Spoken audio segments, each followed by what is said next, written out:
Saat ini saya akan menyampaikan tentang budaya positif yang akan saya sampaikan di episode saat ini. Next.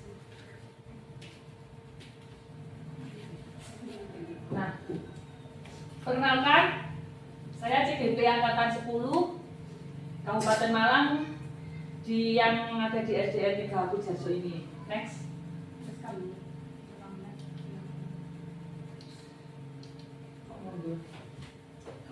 Nah, ini Bapak fasilitator saya, Bapak Rosi, dan pengajar praktik saya, Bapak Radin. Next. Topik pembahasan saat ini yaitu ada 8, mulai dari perubahan paradigma belajar, disiplin positif hingga segitiga restitusi.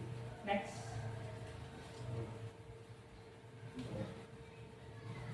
Perubahan paradigma belajar dan disiplin positif.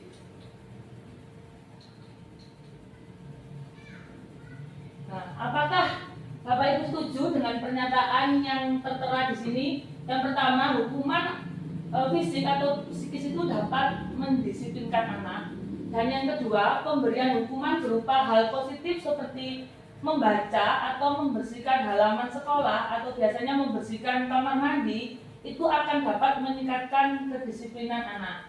Dan yang ketiga, apakah Bapak Ibu setuju bahwa memberi reward kepada anak-anak atau memberi penghargaan itu dapat meningkatkan motivasi belajar anak? Seperti yang biasanya kalau kita saat anak-anak mendapatkan nilai yang terbaik di kelas, kadang kita memberikan reward ataupun kita memberikan suatu penghargaan, itu di antara kita pasti ada yang melaksanakan. Nah, di sini coba Bapak Ibu semua mengepalkan tangan masing-masing. Nah, jenengan bayangkan di kepala itu adalah sesuatu yang berharga yang ada pada diri jenengan. Dan saya ataupun teman Bapak Ibu ingin membukanya, ingin merebutnya, apapun itu caranya akan merebut. Bagaimana? Apakah Bapak Ibu akan membuka atau tetap bertahan dengan genggaman Bapak Ibu? Nah, di situ siapakah yang memegang kontrol tangan Bapak Ibu? Yang memegang kontrol adalah diri sendiri. Meskipun diiming-imingi apa, kalau itu adalah hal yang berharga untuk panjenengan, akan kita pertahankan. Berikutnya, nah, siapakah yang bisa mengontrol Bapak Ibu? Yaitu diri sendiri, bukan orang lain. Kemudian stimulus respon dan teori kontrol tentang dunia. Secara realitas kebutuhan kita sama, akan tetapi realitanya kebutuhan kita berbeda. Begitu juga dengan model berpikir menang atau kalah. Sedangkan menangan itu. Kemudian, apa makna kata disiplin? Di sini disiplin berasal dari bahasa Latin disiplina yang artinya belajar. Makna kata ini berarti disiplin diri, disiplin yang timbul dari dalam diri kita sendiri untuk menjadi seorang murid. Di sini seorang murid harus paham betul alasan mengapa murid mengikuti suatu ajaran tertentu. Sehingga motivasi yang terbangun adalah motivasi intrinsik atau motivasi dari dalam diri, bukan motivasi ekstrinsik atau motivasi dari luar. Dalam budaya kita, makna kata disiplin dimaknai menjadi suatu yang dilakukan seseorang pada orang lain untuk mendapatkan kepatuhan. Di sini kita cenderung menghubungkan kata disiplin dengan ketidaknyamanan. Kemudian ada nilai-nilai kebajikan universal. Nilai-nilai kebajikan adalah sifat-sifat positif manusia yang merupakan tujuan mulia yang dicapai setiap individu atau masing-masing orang. Nah, ada beberapa di sini yang bisa saya tayangkan, bisa dipahami. Ada keterus-terangan, ada keberanian, ada kebahagiaan, ada tanggung jawab, berbagai macam disiplin. Kemudian ada motivasi perilaku manusia dan kebutuhan dasar. Mari kita tanyakan ke diri kita sendiri, bagaimana kita berperilaku, mengapa kita melakukan segala sesuatu. Apakah kita melakukan sesuatu karena adanya dorongan dari lingkungan atau dari orang lain?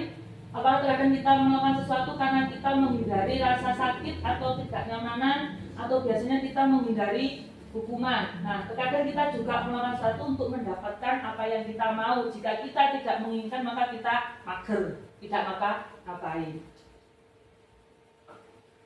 Nah, bagaimana menurut Anda? Apakah Bapak Ibu melakukan sesuatu untuk mendapat senyuman dari orang lain?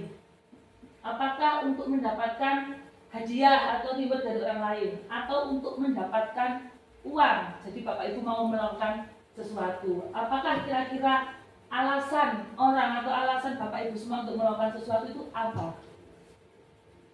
Nah, di sini ada 3 motivasi perilaku manusia menurut Diane Dawson. Yang pertama, untuk menghindari ketidaknyamanan atau hukuman. Biasanya murid-murid Bapak Ibu tidak telat datang ke sekolah supaya tidak dihukum, gitu ya. Jadi dia melakukan sesuatu hanya untuk menghindari hukuman. Mengerjakan PR supaya tidak dihukum, seperti itu. Yang kedua, untuk mendapatkan imbalan atau penghargaan dari orang lain. Misalnya mau melakukan sesuatu karena ada iming-iming, nanti tak kasih jajan, mau tak suruh ke warung, begitu kalau anak-anak ya. Kemudian yang ketiga, untuk menjadi orang yang mereka inginkan dengan menghargai diri sendiri dengan nilai-nilai yang mereka percaya. Jadi yang ketiga ini khusus dari dalam diri, yaitu motivasi intrinsik, keluar dari diri sendiri, melakukan sesuatu tanpa adanya embel-embel, seperti itu. Kemudian tujuan dari disiplin positif. Tujuan dari disiplin positif adalah menanamkan motivasi yang ketiga, yaitu motivasi intrinsik yang berasal dari dalam diri sendiri. Yaitu menjadi orang yang mereka inginkan dan menghargai diri sendiri dengan nilai-nilai yang sudah dipercaya. Ketika murid-murid kita memiliki motivasi tersebut, mereka telah memiliki motivasi intrinsik yang berdampak jangka panjang karena berasal dari diri sendiri, bukan karena paksaan. Motivasi yang tidak akan terpengaruh pada adanya hukuman atau hadiah. Mereka akan tetap berperilaku baik dan berlandaskan nilai-nilai kebajikan karena mereka ingin menjadi orang yang menjunjung tinggi nilai-nilai yang mereka hargai. Kemudian, perhatikan kasus yang ada di sini. Iva kurang menguasai dalam pelajaran matematika, sehingga pada saat pelajaran tersebut dia lebih banyak berdiam atau menggambar di buku pelajarannya. Pada saat guru matematikanya yaitu Pak Seno menanyakan pertanyaan, Iva menjadi gugup dan tidak sengaja menjatuhkan tasnya dari atas kursi. Serta tiba-tiba Iva menjadi gagap pada saat berupaya menjawab pertanyaan dari Pak Seno. Saat itu seluruh kelas pun tertawa melihat perilaku Iva yang bicara tergagap dan terkejut tersebut. Pak Seno pada saat itu membiarkan teman-teman Iva menertawakan Iva yang teranggap dan yang gugup dan malu luar biasa pada saat itu. Dan malahan minta Iva untuk maju dan berdiri di depan kelas sambil menunjuk hidungnya karena tidak bisa menjawab pertanyaan dari Pak Seno. Kelas menjadi gaduh dan anak-anak pun tertawa melihat Iva di depan kelas memegang ujung hidungnya. Dari kasus tersebut, apakah Bapak Ibu setuju dengan tindakan Pak Seno terhadap Iva? Tidak. Mengapa Bapak Ibu tidak setuju? Iya, itu akan menjatuhkan harga dirinya Iva. Dan itu juga bisa menjadi hal terburuk buat Iva selama dia ada di bangku tersebut. Misalkan saat itu di bangku kelas 6, dia akan trauma, dia akan mengingat, oh dia zaman saya di kelas 6, saya gak bisa, saya ditunjuk, saya malu sama teman-teman, akan selalu teringat sampai dia dewasa nanti. Dan mungkin bahkan akan bisa diceritakan ke anaknya. Kemudian yang kedua, menurut Bapak Ibu, apakah tindakan Pak Seno terhadap Iva adalah sebuah hukuman atau konsekuensi? Nopo? Hukuman deh, hukuman karena Iva tidak bisa menjawab, Iva dihukum, disuruh maju ke depan kelas dan menunjuk hidungnya di depan teman-temannya. Kemudian Hukuman, konsekuensi, dan restitusi. Di sini restitusi adalah proses menciptakan kondisi bagi murid untuk memperbaiki kesalahan mereka, sehingga mereka bisa kembali pada kelompok mereka dengan karakter yang lebih kuat, menurut dosen pada tahun 2004. Restitusi juga merupakan proses kolaboratif yang mengajarkan murid untuk mencari solusi untuk masalah mereka dan membantu murid berpikir tentang orang seperti apa yang mereka inginkan dan bagaimana mereka harus memperlakukan orang lain, menurut Gresham Dawson pada tahun 96. Kemudian dihukum oleh penghargaan.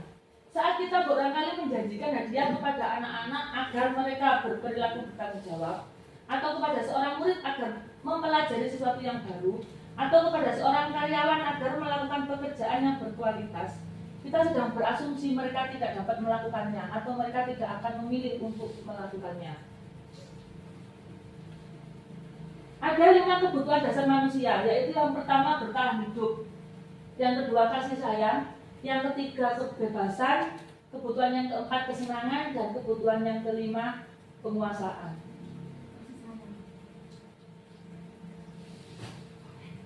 Ada contoh kasus ini.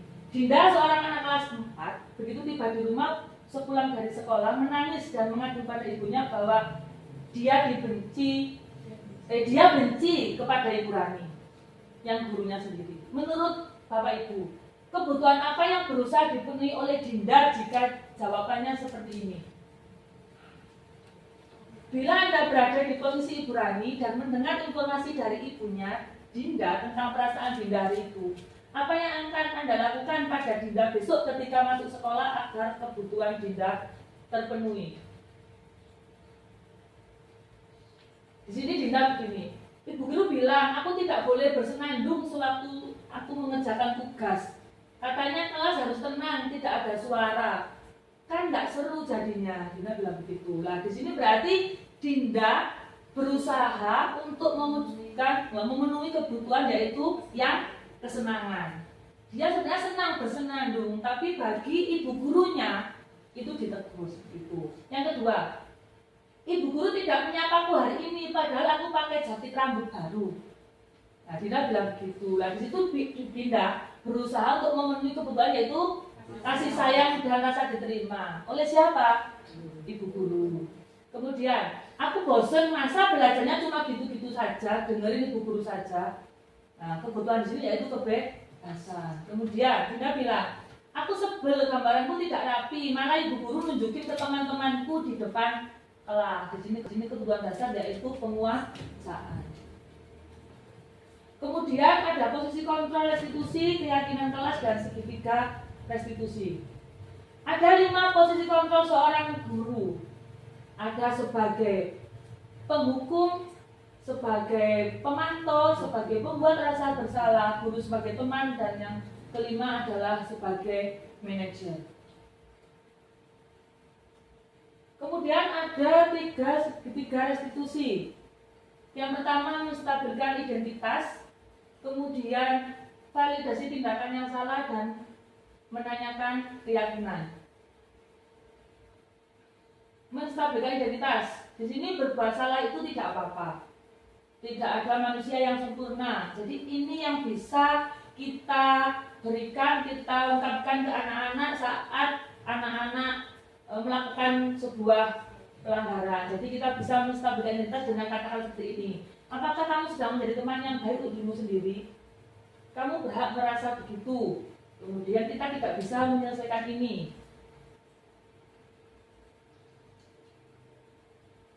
Kemudian yang kedua, validasi tindakan yang salah. Seperti ini bilangnya. Padahal kamu bisa melakukannya lebih buruk dari ini. Bukannya langsung, kamu salah, kamu tidak boleh seperti ini. Bukan seperti itu. Jadi, kamu pasti punya alasan kan mengapa melakukan itu. Kamu boleh mempertahankan sikap itu, tapi kamu harus menambahkan sikap yang baru. Kemudian menanyakan keyakinan. Nah, apa yang kita percaya sebagai kelas atau keluarga, apa nilai-nilai umum yang kita telah sepakati, apa bayangan kita tentang kelas yang ideal? Apakah kamu menjadi orang? Apa kamu jadi orang yang seperti apa?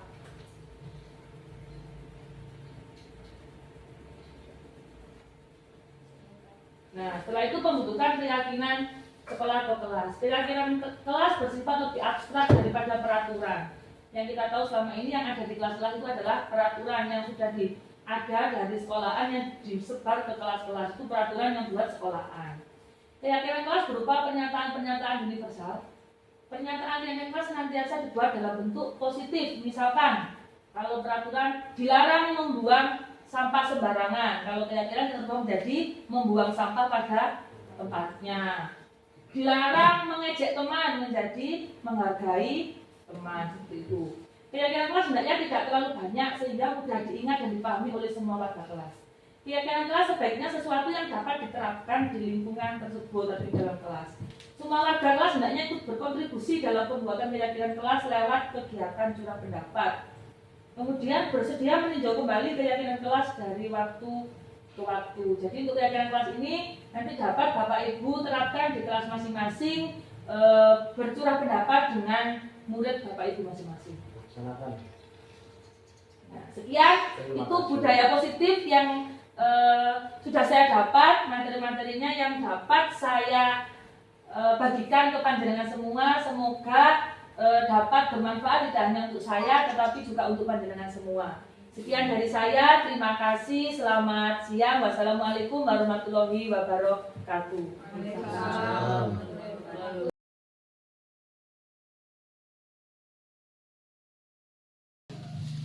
Perkenalkan, nama saya Eko Triyono, kepala sekolah dari SD Negeri 3 Bojiharjo.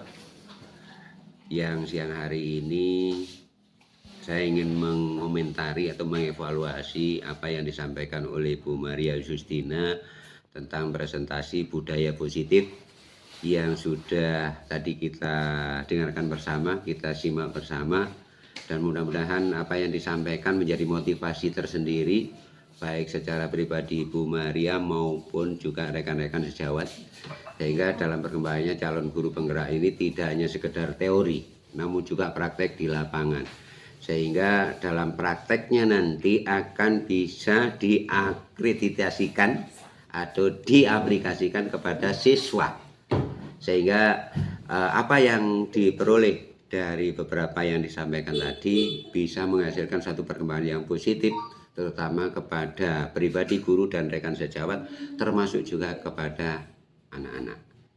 Inilah harapan kita semua terkait dengan calon guru penggerak yang tidak hanya bergerak saja, namun ada hasil yang positif. Tentu hasilnya harus melebihi dari apa yang disampaikan oleh rekan-rekan yang lain. Mungkin itu sebagian kecil dari pendapat dan presentasi dari Bu Maria Justina tadi. Terima kasih.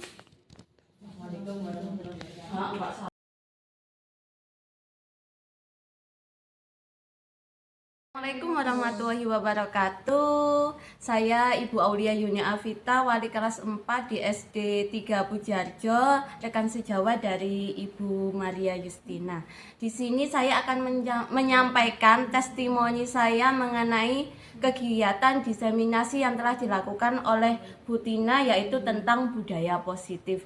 Di sini saya mendapatkan banyak ilmu, mulai dari restitusi, mengenal dari anak-anak apa itu reward, baguskah, konsekuensi, ataupun yang lain. Saya belajar banyak dari sini dan ini merupakan salah satu penyemangat saya untuk bisa melakukan disiplin positif kepada anak-anak melakukan restitusi. Terima kasih. Wassalamualaikum warahmatullahi wabarakatuh.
coba anak-anak sendiri yang menciptakan kira-kira kelas seperti apa yang kalian inginkan. Misalkan kalian di kelas ini menginginkan kelas yang seperti apa?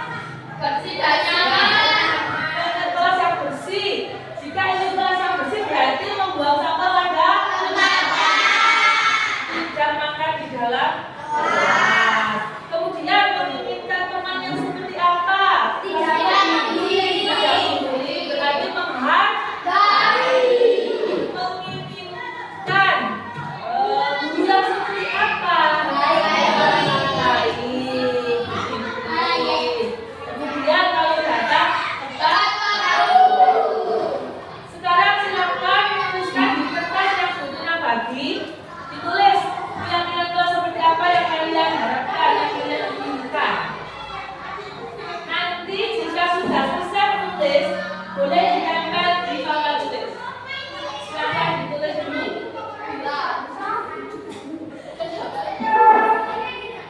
Tempel. Agak tinggi jadi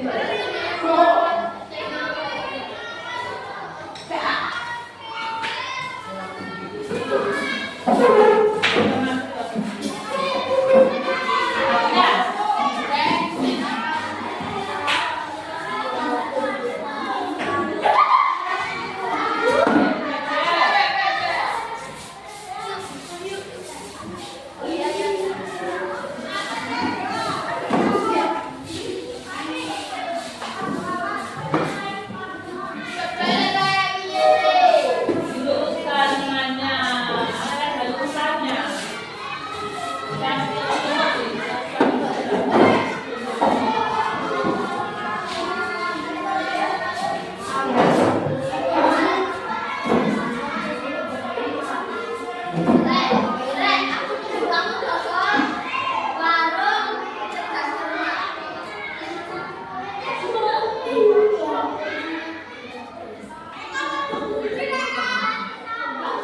Perhatikan, dari apa yang sudah anak-anak tulis,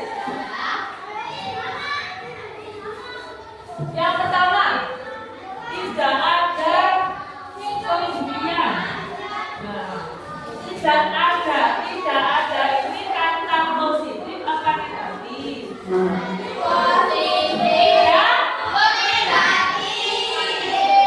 berarti jika dijadikan kata positif, maka pembulian itu termasuk menghargai teman atau tidak? Berarti menghargai teman. Kemudian menghormati guru dan teman termasuk menghargai. Ya. Kemudian mengerjakan tugas tepat waktu. Sepakat?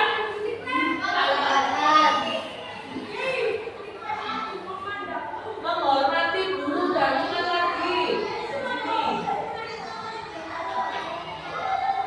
Kemudian datang tepat waktu. Tidak membuli bersama teman berarti menghormati. Menghargai teman. Membuang sampah pada tempatnya. Ada. Mendengarkan penjelasan guru. Membuang sampah pada tempatnya. Kemudian mendengarkan penjelasan guru lagi. Makan dan minum di luar kelas. Datang tepat waktu. Minta izin sebelum keluar kelas. Tuh biasanya siapa yang nolong aja?